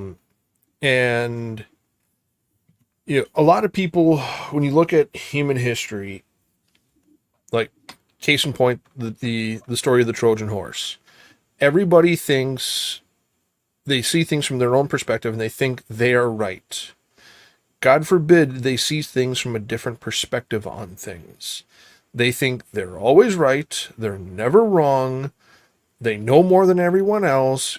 God forbid they have a little humility and understand that not everything that glitters isn't always gold, like the old saying. I mean, there's so many different things on that we could look at where, there are useful idiots in every culture. And the scary thing is those that are the useful idiots don't realize it. That's why they're idiots. Mm-hmm. Yeah. Well, it's kind of funny here. Charles Darwin, of all people, the name. People without assimilation to the culture destroy that culture. Thank you, Charles Darwin. Perfectly said. Darwin was right again. Darwin was right. Yes. So, continuing on, that's really part of the same subject. So, this is from the World Bank, and it speaks about how today, globally, over 50% of the world population lives in an urban area. By 2045, the world's urban population will increase by 1.5 times to 6 billion, right? So what does that mean? That means that by 2050, they believe that 7 in 10 people will live in cities, right? Yeah. This is why they're pushing people to cities. And what's concerning you know, this is kind of like one of those things where you can almost see the chess pieces, right? You know, I'll just talking about cars. I'm in cars, so I know about cars.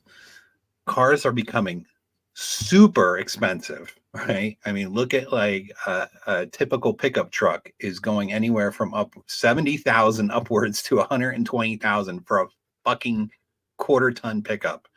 That's insane, right? And what's happening is now with the economy going to shit, there is a huge amount of defaults. Huge, right? So you got that going on.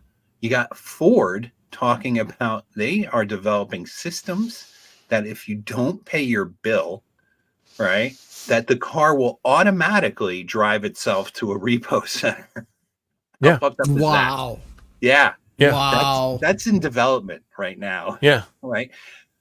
So they're taking away your ability of freedom, right? I mean, the car is really, I mean, it's as no matter where you are in this world, right? It's always been viewed as a way of freedom to get from here to there, to not be stuck in the middle of nowhere, to get in your car and leave that dusty town and go to somewhere where you could start a new life, right? They want to take that shit away. There's no fucking way that they will be able to replace all the current cars in this world with electric cars. Not happening. It's not happening. There's more to that too. I've been watching some other channels, financial channels that talk about this. The number of people that are just not paying their credit cards or their car loans or anything else are on the rise. One thing that is very troubling is the fact that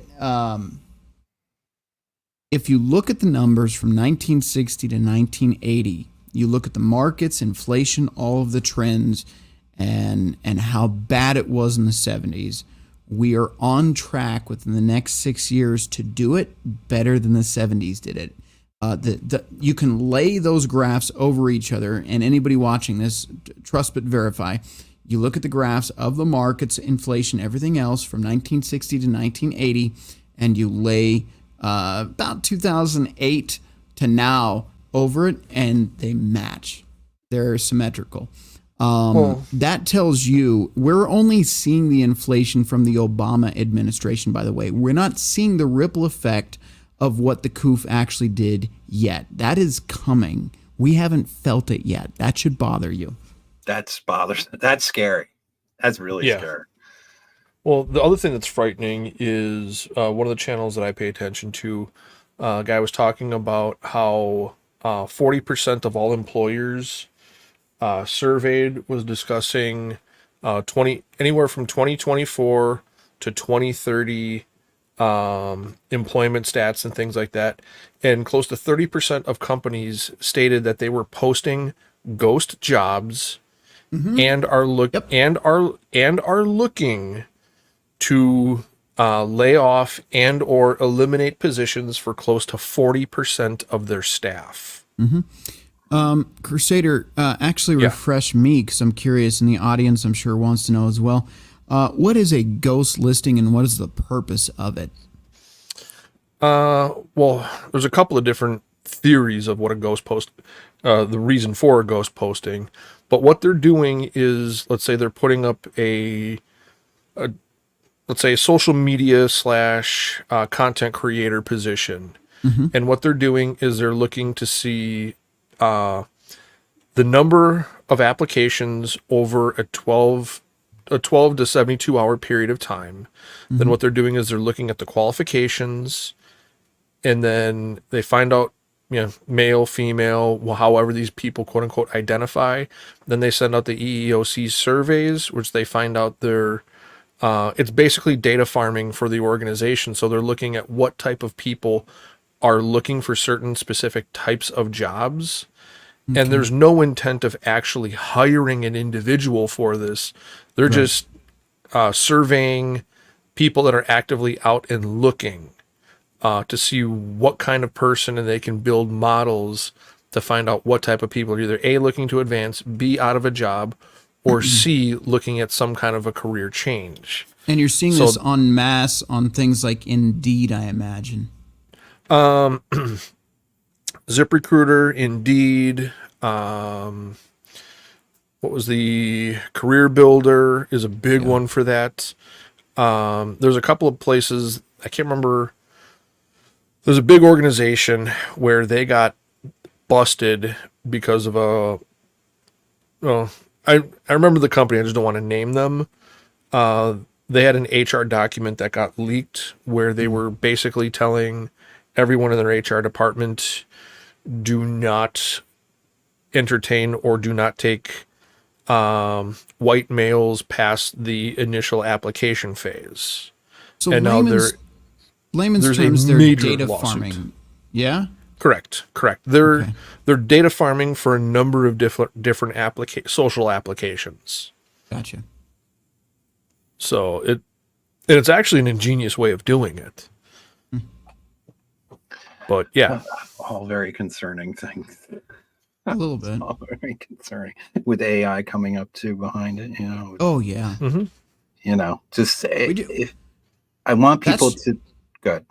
Oh no, I'm saying we just have just the tip of AI right now. It's going to get really scary really fast. Well, you're only aware of just the tip. Yeah, exactly. It's been employed for greater than 20 years.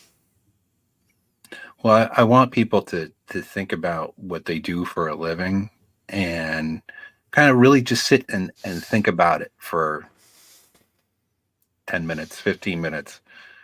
Is your job necessary? Is it in a sector that's necessary? Is the job you do necessary? Can you be replaced with a computer and artificial intelligence? And they're already doing it in mine. Yeah. And if you can, start building skills that aren't replaceable, or at least not easily replaceable. So something definitely to think about. So continuing on with, I had mentioned, where do you put 2.5 million just last year illegals, right? So the government, the White House, is talking about taking commercial property and converting it into residential property. So what happens when the government gets involved in property? Like anything the government gets involved in, it turns into a shit show. So they're talking, right? I mean, they're laying out like what they want to do. New opportunities to increase affordability, here's a big one, new opportunities for zero emission buildings, right? So they want to, they've been talking all this zero emission stuff, all this green energy bullshit, right? Because the green companies are investing a lot into their politicians to push this green stuff so that there's some big boom in green energy, even though green energy has been found to be kind of faulty, right? Well, yeah, and they know it's bullshit. It's who's lining their pockets. They don't care about whether it's real or sustainable. They only care about pushing the agenda. Well, I'll go out on a limb and say something many people have thought of, but very few people are willing to say. The whole sustainable green energy aspect is nothing more than sophisticated money laundering to funnel money back into certain people's pockets. Yeah. I'll agree with that. Yeah. So this is, by the way, these next few things you can find right on the White House website. There's a lot of stuff on the White House website. I don't know if you guys know this. If you don't, you should go check it out, because you can learn what our current administration has in plan and in store for you. So they're talking about new opportunities for zero emission buildings. So they'll buy a building, they'll put all this green stuff into it, and it'll get all these tax credits. Now, what I'm concerned with the green stuff nonsense, as far as getting into housing, which they are already pushing into, is that if you don't get your house or your place, wherever you live, up to their standards, you're going to start getting taxed, right? Mhm. They're going to start penalizing you for not being compliant. Mhm. That's like, I know this is going to happen, and they're going to force you eventually. They're going to ask, right? And then the ask is going to become demand. I mean, I personally, they're already doing it to me as with my energy bill, as far as they try to put a 5G meter on my house, smart meter. I'm like, nope, don't want it. Don't give me that shit. I've heard all about it. I've researched it. Don't you give me that smart meter. And they charge me $15 extra on top of my energy bill for me to opt out of the smart meter. And if you want to learn about what goes on with the smart meter and the 5G meters, look into it, because it's really interesting. They could basically figure out like how long you run your appliances for, what appliances you're using. It's a lot to learn, but if you can opt out of the smart meter, definitely do it. So that's just one aspect, is that they're going to start taxing you if you don't play along with their game, right? Yep. And then, so here's some more stuff. So the Biden administration announces new initiatives to tackle unsheltered homelessness. So this goes right along with taking a bunch of illegals and sticking them into schools and throwing the kids out to make way for them, right? So I wish I had the video. I forgot to download it, but it was, I think Elon Musk put it up on X, and it was a video of, I forget where, some city council, it might have been Boston.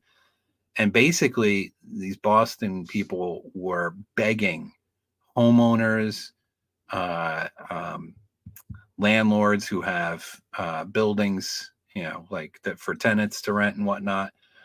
They were begging them to, if you have a spare room, there's a family in need that really needs your help, and maybe you should open your house up and your extra rooms you have in your apartment building up to housing, because the government, as shitty as they do things, they don't have enough room. They build these tent cities. I think there's a tent city right now in Texas. I believe there's a tent city in New York. And the reason, by the way, that the tent city in New York, they had to move them into the school because it got so cold. Yep. So they're running out of space to put all these people. So, like I said before, with the green energy, it's going to start as an ask. Can you please house these people? Then it's, what I fear is they're going to be like, so for me, I live in a 4-bedroom house. I'm one person. Obviously, I don't need 4 bedrooms, but it's nice to have. But is there going to be a time when a government agency knocks on my door and says, this house is a little too big for one person. I think you need to house some of these people that are just coming into the country. They have, no control over, that we're just letting in willy-nilly. By the way, did you know that the government is suing the state of Texas for putting up barriers to stop the illegals in crossing at Eagle Pass? They're actually suing the state of Texas for trying to stop the mass migration. This is how bad it's become. So, yeah, I fear that the government may eventually say that you need to house migrants. Now, think about it. You take in one of these migrants, right? By the way, don't ever get yourself involved in this, because here's another thing that they're talking about. They're talking about lowering housing costs and expanding access to affordable rent and home ownership, right? So buried within these, these talking points and whatnot, is they'll talk about how if you take on one of these families into your house, or, one of these migrant people into your house, the government will pay you, right? So then the problem becomes, so you're getting money, say, for housing these people, and then you won't be able to get rid of them. They'll enact some laws or some edicts that say, okay, we can't pay you anymore. And by the way, these people now have rights and you can't throw them out on their ass. So now you're stuck with these people living in your space, and oh well, too bad. That's what I fear is some of the things that are coming down the line that are like way like communistic. I don't even. What do you guys think? Am I talking out my ass? Am I being too fearful of what might happen with some of these initiatives that they want to put in place? No, I'll keep it as simple as this. I believe they already have eminent domain to where they could pull this off. Yeah. So I don't know. That's it for me. I think that's it. Like, I don't disagree with you. I think this is marriage 2.0, if your theory is correct. Instead of marriage, which 6.5 and 1,000 men are now agreeing to, they'll just move immigrants into your spaces that don't respect the space, that don't care about the space, that treat it like crap and let it burn to the ground. And because government knows best, they'll just force it upon you. The bottom line is, no matter what your thoughts are on this, most people with any common sense, including even the uninitiated, know that the gig is up. It is us versus a tyrannical, out of control, and, in my opinion, illegitimate government. That's where we're at. Bottom line. So, yeah. What you're saying, do I see it coming true? Absolutely. Anything to destroy this country. Anything to destroy anything we were founded upon. So, yeah, I could see it. Yeah. Well, here's something kind of frightening. When I was in my late teens, early 20s, I met a childhood friend of my father. Him and my dad were like childhood friends, lived not too far apart. He grew up on a farm, and in the early 1950s, he was a young kid, and the government came and decided to claim eminent domain and take his family's farm from them. There it is. This was in the early 1950s. And they took, the thing was a 20 or 25 acre farm. And what they did is they put up an observation tower, barracks. If anybody's familiar with the early 50s where they started putting up Hercules and I think it was Hercules and Atlas observation sites all over near major cities around the United States. Mm-hmm. That's what happened to this guy's farm. And I heard it directly from the dude that said he remembers this when he was about 6 or 8 years old happening. Well, it's been going on forever. Even in the 1800s, you had the Pinkertons under the government authority come in and strong arm people out of their homes. If you know the true history of Jesse James, you'll know a little bit more about that. But they've been doing it as long as they have been around, to be honest. It's just what Billy's saying. Do I see it happening? Yeah, absolutely. Why not? If it furthers their agenda, screw you. You're in the way. You as an American citizen are the problem. Getting rid of you is the solution. Yeah. Yeah. Which is scary to think, because I love this country. Thank God I was born into it. And I'm going to go down standing on my feet. I'll tell you that. I ain't going down on my knees. I ain't living on my knees. I'll say that. So I hope this hasn't been too depressing. I hope this has been an engaging conversation. And what's the end? What's the point? Where are we getting with this? Well, I believe that, as many people believe, is that there's going to be some real stuff that happens this year with this election. And I wouldn't put it, I mean, they have thrown everything they can at Trump, and the guy is bulletproof with the voters, at least, and with the GOP. I mean, he pretty much won Iowa. I don't see a path for any of the other candidates. I mean, he walked away with 51% in Iowa, I believe it is. The other candidates don't really have a chance. So it's going to be, 2020 round 2. And, they've already stacked up charges against him to put him away for 1,000 years. Mm-hmm. But to me, that's like, it's just ridiculous now. I mean, it makes it so obvious what they're doing, in my opinion. It's like, if they made one trial, right? They said a trial for whatever it was that was pointed to the point of whatever, then people may have been interested and be like, okay, let me pay attention. But they just took a shotgun approach. And how many lawsuits are going on right now against the guy, right? And nobody gives a fuck because they just put it all out there. Every night, if you watch the Democratic TV stations, which is pretty much all of them, they're saying the same bullshit they said last year, the year before that. And they all say democracy's going to die, right? And the guy's a dictator and all this bullshit. But I have not seen evidence, one, of any of that. And let me tell you, I was very skeptical of a Trump presidency when it first came around. I'm like, really? I remember Jesse Ventura. I remember that. I remember Arnold Schwarzenegger wasn't all that great of a governor out there in California. And so Trump presidency, I don't know. But, you know, and look, the guy has his faults. The guy's full of himself. But we can't keep going on this path with Obama third term, and we certainly can't take Obama fourth term. Do you even think this country will be around if we take another 4 years of a Democrat in the White House?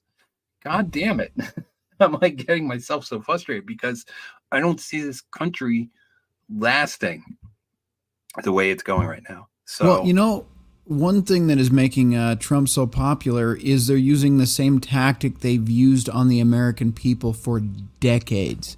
And for example, I'm going to be very specific. So if you look at the black community in particular, the war on drugs was a war against that community. We all know it. It was impoverished neighborhoods that they would be most strict on crime. They would throw away young black men that got caught up in drug dealing or drug use for very severe, lengthy sentences. What they're seeing now, these communities, the same communities that have been done wrong by their own government, their government's now openly doing the same thing to a former president. And they're saying, you know what? We've seen this before. You did it to our families, our friends, our brothers, our sisters, whoever. You've done it to all of us. So we know this bullshit. We've seen it firsthand. You've locked up our family members. So when you do it to the most popular president ever, whatever, that's Biden. But you know what I mean? When you do it to 45, you can see it in such an open way where they're doing the same thing, the same scare tactic. They're going to blanket as many charges as they can. We've seen this before. We've seen this in those communities. We've seen the government use this same tactic against American people. This isn't new. They're just doing it to the former president. That's all. But this is not anything brand new. This is a tactic they've been using for decades to throw people's lives away. It's been corrupt for a long time. It just now they're not afraid to use corruption on the highest ranking members of this society. But they've been doing this for years. The DOJ has been corrupt to the core for at least, I'm going to go out on a limb here, at least 100 years. They are trash. Yeah. So there you go. Well, on that, I would say, look, just be prepared for anything. Your mind, body, spirit, anything right now. Look at how many different fires can be started right now.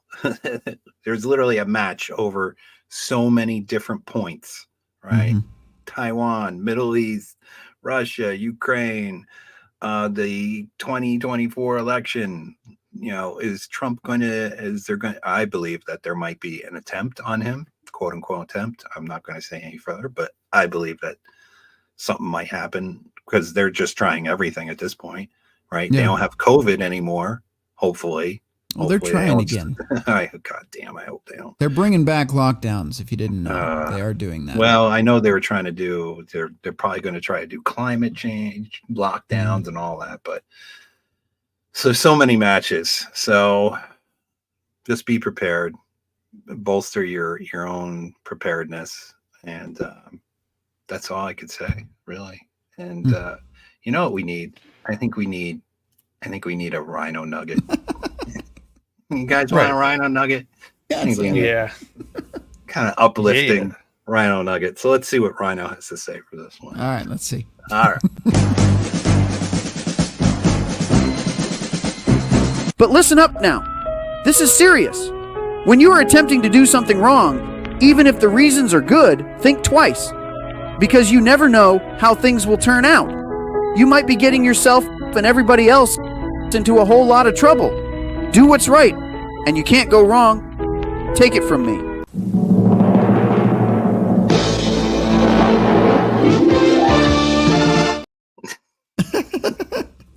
Do what's right. Wow. And you can't go wrong. The fun you can have with that. Solid advice. Do what's right. Right. You can't go wrong. By the way, let me just see if I can pull this up real quick. Hold on. By the way, I added to my little fun little store that I have online. Oh no. Oh yeah. Oh no. Oh yeah. It's getting better and better.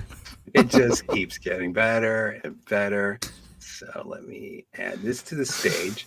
So we have, oh, can we see? Oh, we can't see this. Hold on, remove that.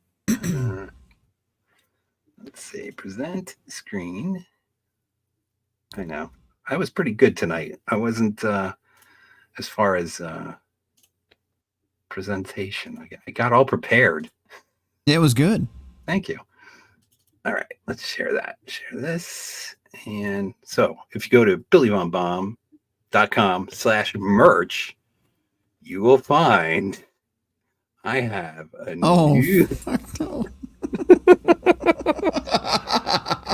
new merch. That's awesome. I'm kidding you, fool. So you can stop by there. Oh, good. I'm gonna be working on this a little more. I got double OG. I got I got powered by D's nuts. D's nuts. Good stuff. Good stuff. So if you want to check that out, you can. And what do you guys want me to leave it on? Let's see. What do I got? What do I got in the tank? I got Explosion. I got Ghostbusters. I got Ghostbusters Pop. I got I Gotta Be Me, which I know is a favorite of MGTOW Outlaw. I keep hearing him sing it on the streams. Yeah. I gotta be me. I gotta be me. I gotta be me. And lastly, I got the Redonkulous Regiment, which will get me a copyright claim, but I don't care. What do you guys want? What's the vote? Let's see. Chat. What do you guys all want? I'm voting for Ghostbusters Pop myself. Ghostbusters? All right. Ghostbusters.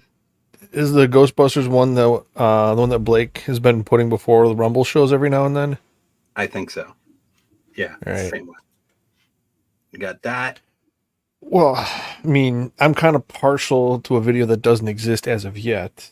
Oh, yeah. But yeah. Well, I mean, if you saw, hopefully it'll never exist. I did work in some of your idea into the Redonkulous Regiment video. Yeah, I did. Yeah, I did. Okay. Yeah, I've learned to look for the minor details.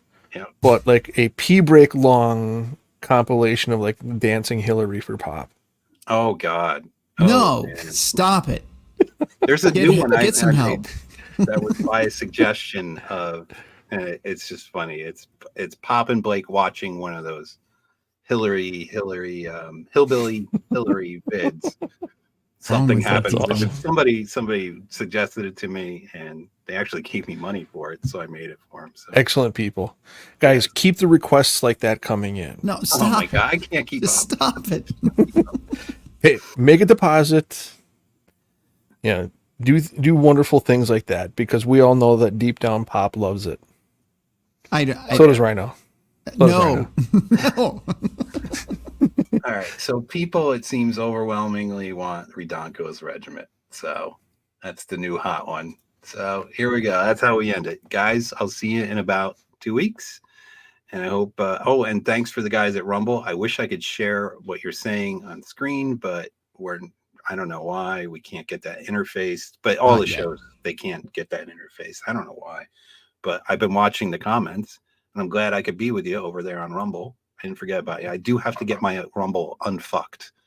So I got to talk to the Rumble people because my Rumble is fucked. It's not pulling stuff over. Like it stopped 5 weeks ago and I had to manually upload the Redonkulous Regiment on there. I had to manually put this stream on. So it's kind of working, but kind of not. I have to talk to them. So thank you guys for joining me over at Rumble. Thank you for joining me over here at YouTube. I'll if you guys want to hang out for a couple minutes after, because I gotta talk to you for a minute on your coming show, which is happening when? Friday or Saturday? I think I can pull off a Friday. For you guys that are interested, my schedule is so screwy right now. I'm not sure, but we're going to try for Friday. Nothing crazy. No secret ideas or anything. But we will be doing something involving aliens and distractions and ballot boxes and all sorts of stuff. So we'll be talking about the usual paranormal, but we're going to have a twist in why all of a sudden there's 10-foot aliens everywhere during election year. Interesting. Yeah. Fascinating. So join Rhino on Friday at Red Pill Rhino. Right. Over on YouTube and Rumble. And with that, I hope you guys have a great night, and we'll see you in 2 weeks. Take care. 10 years ago, a crack commando unit was sent to prison for crimes they didn't commit. These men promptly escaped from a maximum security stockade to the social media underground. Today, still wanted by the government, they survive as soldiers of fortune. If you have a problem, and if you can find them, maybe you can hire the Redonkulous Regiment.